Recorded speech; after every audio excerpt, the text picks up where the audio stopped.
just give me a minute so that we can get straight into this webinar that I know that you are so excited about today.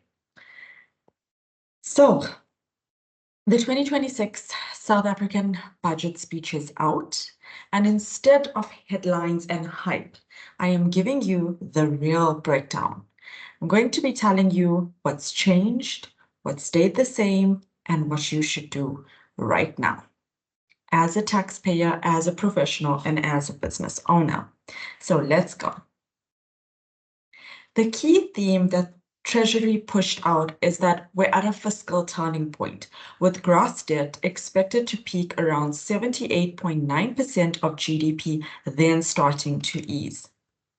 At the same time, the budget review's consolidated framework shows the deficit narrowing over the medium term, with the budget balance moving from minus 4.5% of GDP in 2025 to 2026 to minus 4% in 2026 to 2027, and improving further thereafter.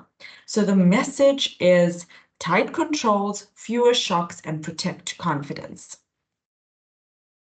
The overall analysis and what the budget speech is really trying to do is, number one, fiscal stability. So this is the main objective. At its core, the 2026 budget is about stabilizing South Africa's public finance after years of widening deficits and rising debt.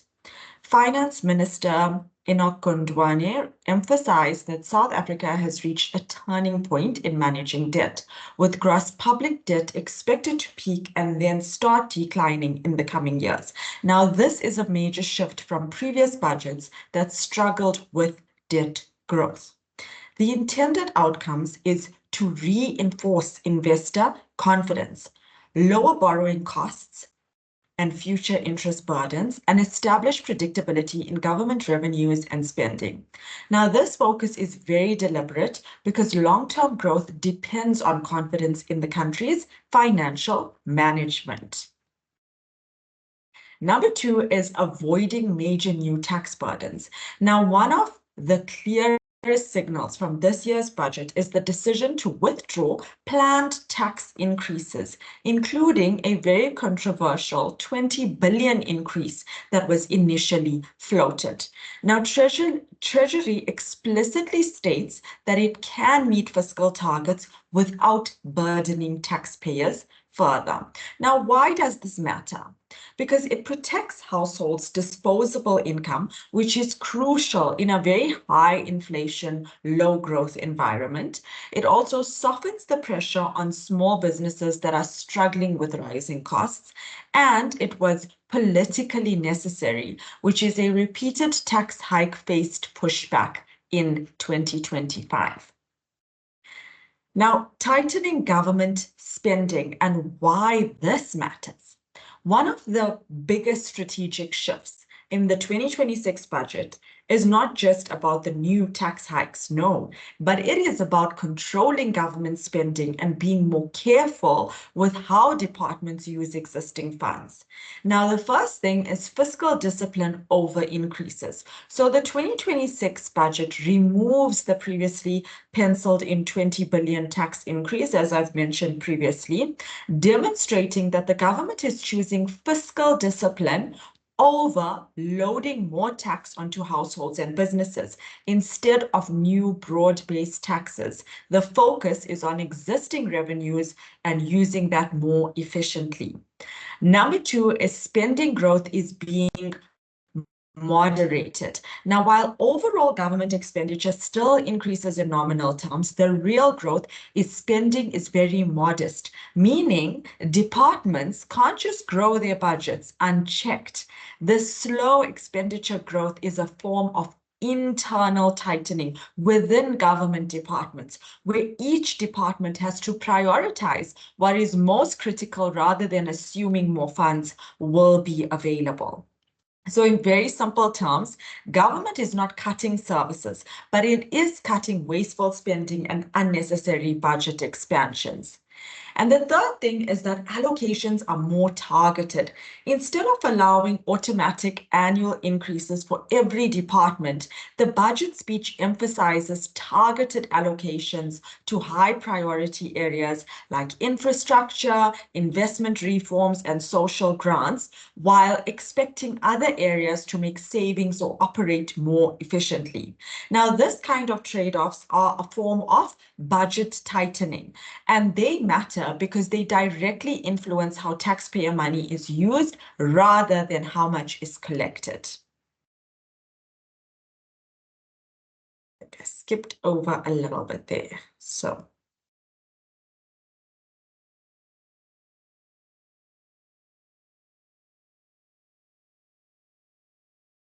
sorry, getting ahead of myself and then going backwards a little bit.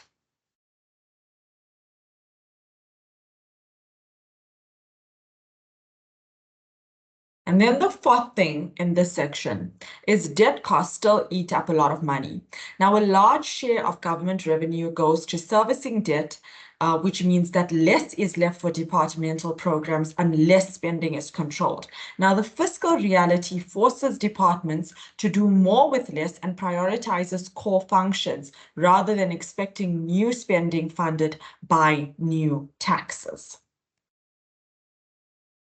Now, why is this tightening of budgeting funds good news for us or for taxpayers? Well, let's just unpack what this means for taxpayers and for the economy at large.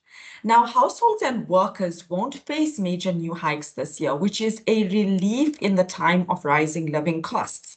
Small business owners benefit from stability and some relief measures like higher VAT thresholds, reducing compliance costs. And government departments are being encouraged to prioritize value for money, stopping waste, and focusing on service delivery rather than expanding their budgets unchecked. Now, this type of tightening can improve investor confidence, which could help with job creation and economic activity in the medium term.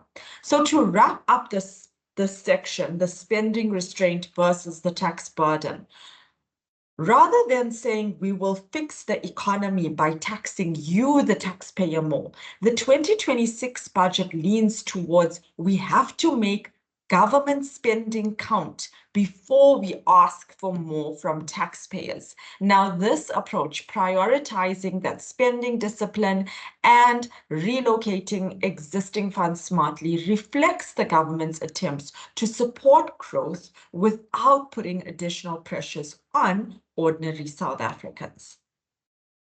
So what does the budget say about inflation? Because this is actually a really important section as well. And a lot of the budget speech included this in its segments, and it's taken inflation into account, which I thought was really great this year.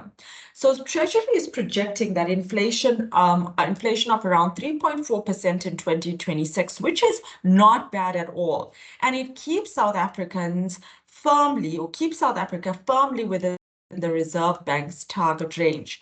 But inflation still matters because it determines how much money or how much our money can buy. And it affects everything from food prices and fuel costs to interest rates, right? So the budget actually uses inflation as a tool for relief this year.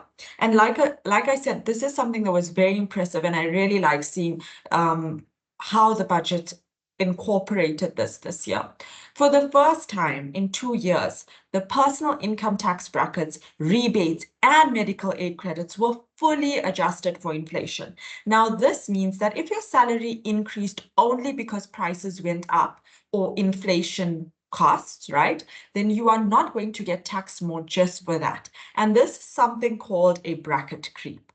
Now, at the same time, things like excess duties on alcohol and cigarettes and fuel levies were increased in line with inflation, not above it. Now, that is a deliberate way to ease price pressures on consumers.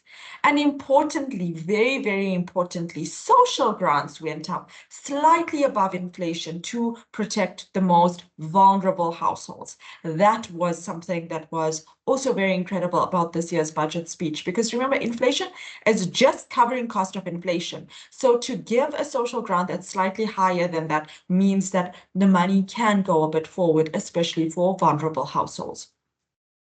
The message this year from Treasury is very clear: to keep inflation stable, to protect household income where possible, and to avoid unnecessary new taxes simply because prices are rising. Now, this matters to almost everyone earning a salary or drawing an income. For the 2026 or the 2027 budget speech, Treasury says personal income tax brackets and rebates are fully adjusted in line with the expected inflation, which is at a cost of 3.4%, which I just mentioned previously, right? And I also said that this helps to reduce that bracket creep where you pay more tax even when your salary increase barely keeps up with inflation. But here are a few headline bracket changes. The first bracket move, which is from 237,100 to 245,100. So this is for the tax rates. Then the top bracket threshold moves from 1.8 million to, well, 1.817 to 1,878,600, right? Now, rebates are also increasing. The primary rebate increases from 17,235 Rand to 17,820 Rand. And medical aid tax credits also increase from 364 Rand to 376 Rand for the first two members. And then for the additional dependents, it has increased from 246 Rand to 254 Rand. Now, this is what you should do, and this is why I'm telling you about this section. If you are employed, check if your payroll updates with your PAYE, it's correct from March to April, right? Because this is going to be based on new PAYE calculations in line with the new tax rates. And if you are a provisional taxpayer, adjust your estimates so that you don't underpay or you don't overpay. You will also take in mind your new medical aid rebates that have increased. And this is just a breakdown of what I've just explained in terms of the thresholds, in terms of the rebates, the medical aid for the first two dependents. It also shows how it's increased and the amounts that it's increased to. So I am just going to leave it on the screen for a little bit, at least so that you guys can see the difference, right? Pay particular attention to medical aid credits, which increased slightly, as well as for the dependents, and then our primary rebate increasing. Okay, so the other thing that the budget speech did was that it pushed savings incentives, another incredible thing. So tax-free investments, or TFSAs, the annual limit increased from 36,000 to 46,000. And then the retirement fund deduction limit increased from 350,000 to 430,000. Now, what should you do? If you are trying to build wealth, then this is your cue to formalize a savings plan and to use these tax incentives properly and not just as a save what is left. For all the business owners out there, and even for myself as an accountant, this was something that was really amazing to see. And it was one of the biggest, most practical changes for SMMEs. So well done to the South African government and Treasury for this, where the compulsory VAT registration threshold increased from 1 million to 2.3 million, which is effective from the 1st of April 2026. Right? Isn't that fantastic? And I think this is so much of the compliance and the administrative burdens that are placed on small businesses. Now, a lot of people have been asking and wondering, well, why 2.3 million? Why not a round figure? Because, even me, when I first saw it, I was like, well, why not 2.4, 2.2, just something even, right? But it's actually very intentional again. And this is why I say that inflation was sort of put into or thought of in so many aspects of the budget speech, and this being one of it.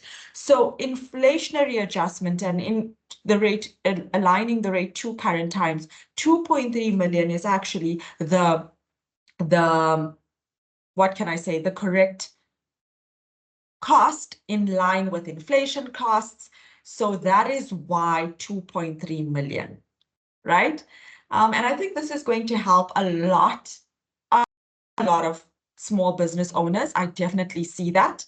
As an accountant, I believe this is something that will assist a lot.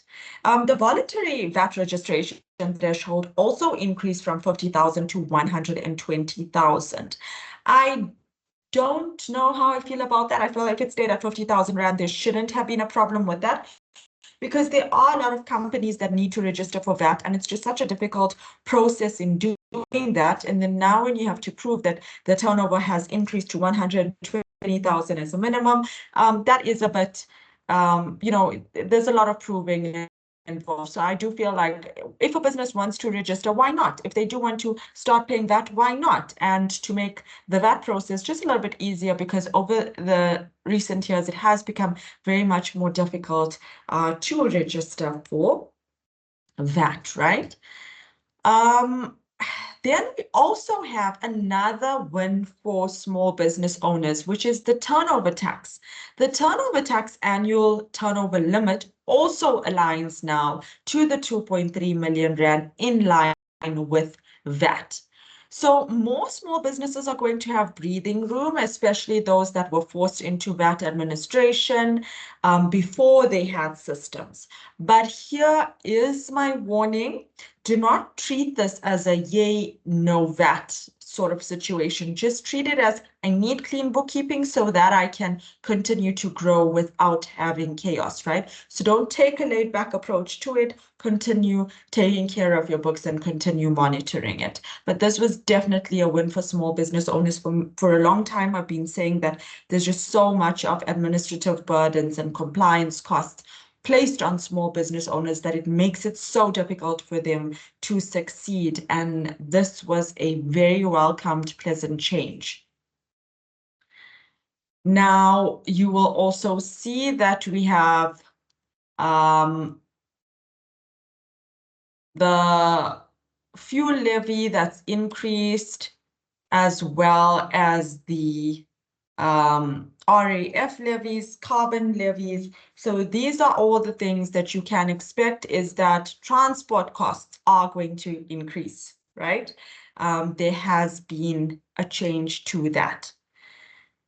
Now, why am I speaking about this? Why am I speaking about the budget speech? Why am I speaking about the purpose of this? Because I really do want to look at the purpose beyond the numbers of the budget speech. And I hope that this helps you to understand why the budget speech is so important to understand. And it does affect everybody in this country. So everybody should be paying attention to the budget speech, not just what it means in an individual capacity, not just what it means in terms of tax rates, but also how is the money is going to be spent? What is government doing? As I've taken you through already. So the real purpose beyond the numbers, right, is one, to rebuild trust in South Africa's finances, showing creditors and the markets that deficits and debt can be controlled. And why is this? Because South Africa would like investors to come back into the country, to help with job creation, to invest in South Africa. So this is a huge part of the theme that I've seen emerge from this year's budget speech, is really to pull in investor confidence again. And that starts with better financial management. The second thing is to prevent tax increases that slow consumer spending. They do not want us to slow consumer spending, right? They want us to spend. The third thing is to create an environment conducive to private investment and job creation, as I've already spoken. Remember, a lot happens and a lot can come from private investment within a country. Private firms are capable of a lot of change and a lot of help within the country, externally of government, and actually with faster turnaround times. So you do want private investment in a country. And the other thing is to support key transformative sectors like infrastructure, small businesses, and social safety nets, and to buy time for deeper structural reforms in energy, in logistics, as well as in the labor market. So in short, the 2026 budget says, We won't solve all of the economy's problems today, but we will stabilize the cycle, we will remove unnecessary burdens, and we will create conditions for renewed growth. So if I had to summarize the 2026 budget in one line, it will be relief where possible and discipline everywhere else. And thank you for watching this. If you've made it through to the end, I really appreciate you staying around, watching it, listening to it. And please do let me know your takeaways in the comment section below. Let me know what you would like to hear from me next, whether it is in relation to accounting and finance or small business management and strategies. I would love to give you what you would like to hear from me. So please do share your thoughts in the comments. It would mean a lot to me. Like and subscribe. Thank you.